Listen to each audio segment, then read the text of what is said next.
हे junkies, कैसे हो आप सब। अगर आपको थोड़े पुराना टाइम याद हो तो पहले जो फोन्स आते थे उनको हम लोग इस तरह के जो स्क्रू ड्राइवर्स होते थे उनकी मदद से आसानी से अगर कुछ भी दिक्कत हो जाती थी, पीछे का बैक पैनल खोला, स्क्रूज निकाले और हम अपने आप थोड़ी बहुत जो छोटी मोटी प्रॉब्लम आती थी उसको हम खुद ही ठीक कर लेते थे, या फिर इवन कुछ कचरा वगैरह चला गया तो भी हम उसे खुद ही रिपेयर कर लेते थे, खुद ही साफ कर लेते थे। लेकिन आज के टाइम में आप चाहे मिड रेंज फोन ले लो, चाहे लो एंड वाले फोन भी ले लो, या फिर आप फ्लैगशिप फोन ले लो, आपको जो फोन्स मिलते हैं वो सारे के सारे ऐसे होते हैं जिनको रिपेयर कर पाना काफी ज्यादा मुश्किल होता है। और आजकल कोई भी इस चीज के बारे में बात नहीं कर रहा। तो आज की वीडियो में हम इसी चीज के ऊपर डिटेल में बात करेंगे कि आखिर कंपनीज जो हैं वो क्यों इस तरह की चीजों को बना रही हैं, मतलब क्यों जो रिपेयरेबिलिटी है उसको कम करती जा रही हैं, उनसे उनका क्या फायदा है, उससे एनवायरनमेंट को क्या नुकसान है, उनसे हम लोगों को क्या नुकसान है।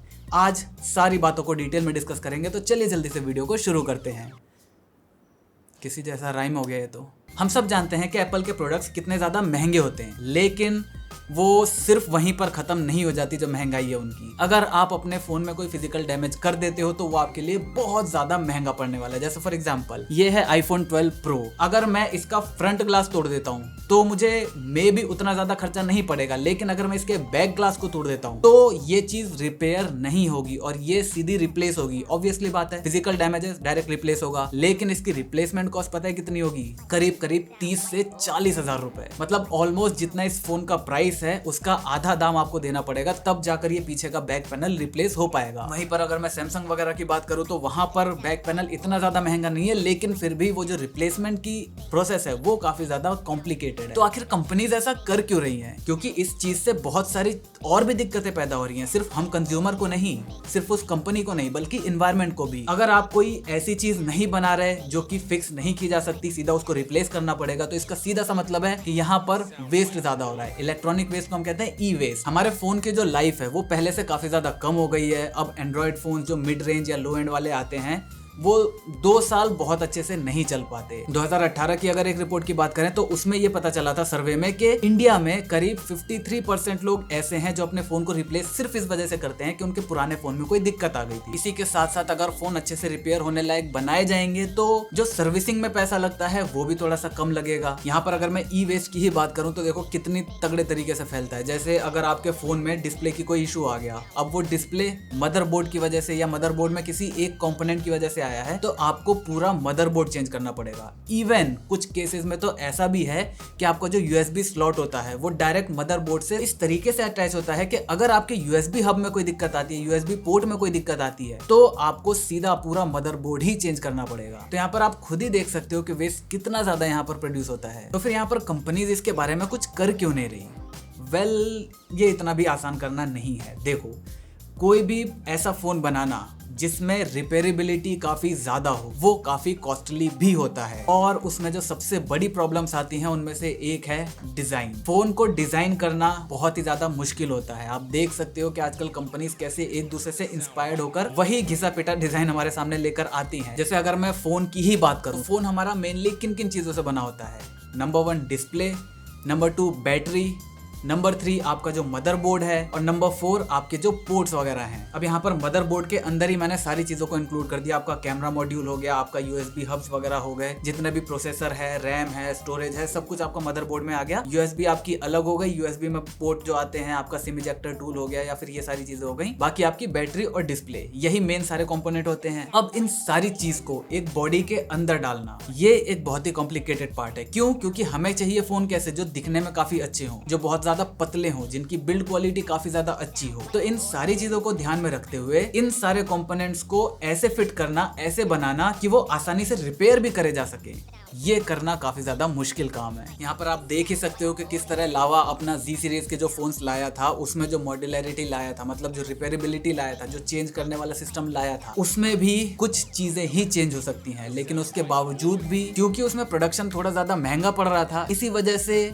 जो दाम में वो लोग चीजों को ऑफर कर सकते थे, मतलब डिजाइन में अगर इतना ज्यादा दिमाग नहीं लगाते, R&D में अगर इतना ज्यादा पैसा नहीं लगाते, तो वो लोग में भी उसी प्राइस में एक ज्यादा बेहतर परफॉर्मिंग या फिर बेहतर स्पेसिफिकेशन वाला फोन दे सकते थे। मटेरियल, चॉइस ऑफ मटेरियल उनकी बेहतर हो सकती थी, लेकिन क्योंकि मैन्युफैक्चरिंग कॉस्ट बढ़ गई, इस वजह से परफॉर्मेंस को थोड़ा सा ड्रॉप करना पड़ा, मटेरियल चॉइसेस को थोड़ा सा ड्रॉप करना पड़ा। क्यों? क्योंकि रिपेयरेबिलिटी को बढ़ाया जा सके। लेकिन क्या इससे कस्टमर को फर्क पड़ता है? ऑब्वियसली नहीं। उनको जब वो फोन लेते हैं तब वो लॉन्ग टर्म नहीं सोचते, वो नहीं सोचते कि फोन खराब हो जाएगा तो क्या, वो बस अभी चाहते हैं कि मुझे कम दाम में बेस्ट फोन मिल जाए। यहाँ पर दूसरा पॉइंट मैंने आपको बता दिया कि डिजाइन करना इसको काफी ज्यादा मुश्किल है। क्यों? क्योंकि हमारे फोन में बिल्ड क्वालिटी हमें चाहिए कि ग्लास हो दोनों साइड, हमें चाहिए कि वो IP रेटिंग सर्टिफाइड हो, पानी से डस्ट से बच सके, वो उसके अंदर जो प्रोसेसर हो वो काफी तगड़ा हो, उसकी कूलिंग सिस्टम हो वो काफी तगड़ा हो। तो ओवरऑल इतने सारे पैकेज को एक बॉडी के अंदर, मॉड्यूलर बॉडी के अंदर, या फिर वो रिपेयर भी करी जा सके, तो ये काम करना काफी ज्यादा मुश्किल है। यहाँ पर अगला पॉइंट है कि लोग सोचते हैं कि प्रॉफिट यहाँ पर कंपनीज कमाती हैं जो भी रिप्लेसमेंट वगैरह होता है इस चीज से, तो ये इतना आसान भी नहीं है। देखो, कोई भी कंपनी जब मदरबोर्ड वगैरह बनाती है या कोई भी कंपोनेंट बनाती है तो वो प्रोड्यूस करती है मास प्रोडक्शन में। वो डायरेक्ट उनके जो रोबोट्स हैं वो सारे मदरबोर्ड को उठाया, रखा, उसमें चीज़ों को स्लॉटेड करा, बॉडी लगाई, फोन बना के बेच दिया, ऐसे करके वो मास प्रोड्यूस होता है। तो उस टाइम पर उसका जो कॉस्ट है वो बहुत ज्यादा कम हो जाता है। लेकिन जब आप फोन को रिपेयर करने जाते हो तो आप एक फोन लेके गए, अब उस एक फोन के लिए उस फोन को या तो वहीं पर कंपोनेंट को मंगाया जाएगा या फिर फोन को डायरेक्ट भेजा जाएगा कहीं और, भेजना, वापस मंगाना, प्लस उस फोन को खोलना, उस फोन को उसी तरीके से बंद करना, क्योंकि वारंटी भी देंगे, जब वो लोग ठीक करके देंगे तो 2-3 महीने की वारंटी भी देंगे, तो मतलब वो एक अच्छी खासी बिल्ड क्वालिटी को मेंटेन करके रखेंगे। साथ ही साथ जिस चीज में प्रॉब्लम आई है वो अब कहीं अलग रखी हुई है, अब वो दोबारा से रोबोट के अंदर प्रोग्रामिंग तो करेंगे नहीं कि केवल इस चीज को चेंज कर दो। रोबोट तो पूरा का पूरा फोन बनाता है, इस वजह से कॉस्ट कम आती है, लेकिन यहाँ पर किसी ह्यूमन का इन्वॉल्वमेंट होगा, कोई बैठकर पहले चेक करेगा, अपना टाइम देगा, तो यहाँ पर ये चीज कंपनीज के लिए इतनी ज्यादा प्रॉफिटेबल भी नहीं होती। हाँ, थोड़ा बहुत वो कमाते हैं इस चीज से, लेकिन इतना भी ज्यादा नहीं। यहाँ पर अगर मैं चौथे पॉइंट की बात करूं तो आपने एप्पल केयर प्लस का नाम सुना होगा, सैमसंग केयर प्लस का नाम सुना होगा, MI प्रोटेक्शन प्लान आता है। तो ये क्या है? ये इंश्योरेंस प्लान है। इंश्योरेंस प्लान का मतलब कंपनीज जब आप नया फोन लेते हो उसके टूटने का डर का फायदा उठाकर आपको दोबारा से चीजों को बेचती है। देखो, एक कंपनी आपसे कोई भी फोन आपको अगर उसने बेच दिया, उसके बाद वो आपसे पैसा कैसे कमाएगी? आपने तो एक बार पैसा दे दिया, अब वो आपसे और पैसा कमाना चाहती है, क्योंकि उसको भाई रिकरिंग करनी है, this is called recurring income. तो वो इस इनकम को कैसे जनरेट करेगी? उसके पास दो ऑप्शन है, या तो वो आपको कोई सर्विस दे, जैसे कोई भी सैमसंग का कुछ भी ऐसा प्लान है जो आपको हर महीने जिसके लिए 100 रुपए 200 रुपए पे करना पड़े, या फिर दूसरा ऑप्शन ये है कि आप दोबारा से अगर आपका फोन खराब होता है तो उसी कंपनी का फोन दोबारा से लो, तब जाकर वो कस्टमर दोबारा से आप उस कंपनी को पैसा देगा। तो फोन जल्दी से ठीक ना हो और आपको दूसरा फोन लेने के अलावा कोई भी चॉइस न बचे, इस वजह से भी कंपनियां इतना ज्यादा अपने सिरदर्दी नहीं लगाती कि ऐसा फोन बनाओ कि जो अच्छे से रिपेयर हो पाए। यहाँ पर देखो, सीधी सी बात है, अब के जो मार्केट है वहां पर क्या हो रहा है, हर दूसरे महीने कंपनी दूसरे तीसरे महीने अपना एक नया फोन लॉन्च कर देती है। अब अगर वो ऐसा फोन बनाने लगेंगे जिसमें रिपेयरेबिलिटी ज्यादा हो, तो इससे होगा क्या? जो बंदे ने फोन ले लिया अगर उसमें कोई दिक्कत आती है तो वो तो दिक्कत ठीक भी हो जाएगी, उसको नया फोन लेने की जरूरत क्या है? तो पहले एक कंपनी अपना पूरा सिरदर्द लगा रही है, पूरा दिमाग लगा रही है, पूरा R&D लगा रही है कि वो एक ऐसा फोन डिजाइन करे जिसका रिपेयर कॉस्ट बहुत कम आए या फिर रिपेयर आसानी से हो जाए। दूसरा, जब उसने ऐसा फोन बना दिया तो एक बार किसी ने ले लिया, अब वो दूसरा फोन ले ही नहीं ना उस कंपनी का, क्योंकि उसका फोन वही वाला चले जा रहा है। तो इस वजह से भी पहले बनाने में सिरदर्दी, फिर जो नया फोन आना है उसको बेचने की सिरदर्दी कोई भी कंपनी नहीं लेना चाहती। तो इसी वजह से इतने कॉम्प्लिकेटेड चीज में वो अपना हाथ दे ही नहीं रहे कि भैया हम बनाएंगे नहीं, जैसा चल रहा है वैसा चलने। तो अब ऐसा नहीं है कि कोई भी कंपनी ऐसा काम नहीं कर रही। गूगल ने अपना मॉड्यूलर वाला प्रोजेक्ट चालू करा था, वो तो खैर बंद हो गया, लेकिन आज भी कई ऐसे स्टार्टअप्स हैं जो ऐसे फ़ोन बना रहे हैं जिनको रिपेयर करना काफ़ी ज़्यादा आसान है। जैसे फॉर एग्जांपल आपका फेयरफोन 3 या फिर आपका ट्यूरोक्यूब 2E हो गया या फिर लिब्रेन 5। ये कुछ ऐसी कंपनीज हैं जो अभी ऐसे फ़ोन्स बना रही हैं जिनको आप अपने घर पे अपने आप ठीक कर सकते हो, या फिर कोई भी अगर प्रॉब्लम आती है तो आप खुद चीज़ों को स्वाइप कर सकते हो। आपके मदरबोर्ड में दिक्कत है, आप खुद मदरबोर्ड दूसरा चेंज करके लगा सकते हो। आपके किसी पोर्ट में दिक्कत है USB पोर्ट में, USB पोर्ट को आप खुद चेंज कर सकते हो। तो ये कंपनीज ऐसा काम कर रही हैं, लेकिन प्रॉब्लम क्या है, ये कंपनीज जो बना पा रही हैं वो इतना ज्यादा अच्छी क्वालिटी का नहीं है। वहां पर सबसे पहला इशू आ रहा है बिल्ड क्वालिटी का। बिल्ड क्वालिटी आपको इतनी अच्छी नहीं मिलेगी जितना आपको आज के दूसरे फोनों में मिल रही है। दूसरा, यहाँ पर IP रेटिंग आपको देखने को नहीं मिलेगी।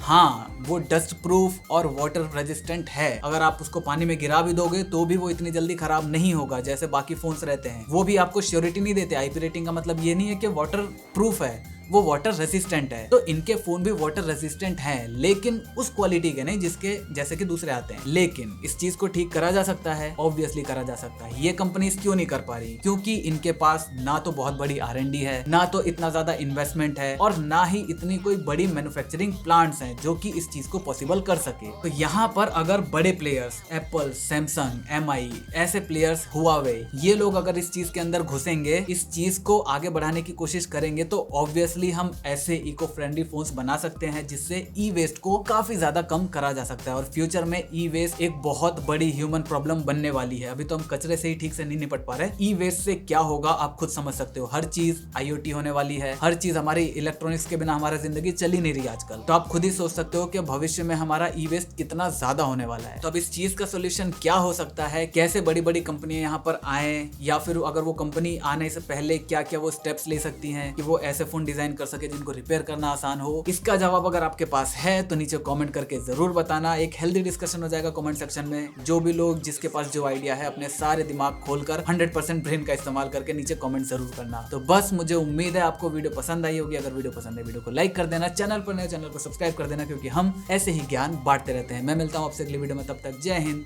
वंदे मातरम।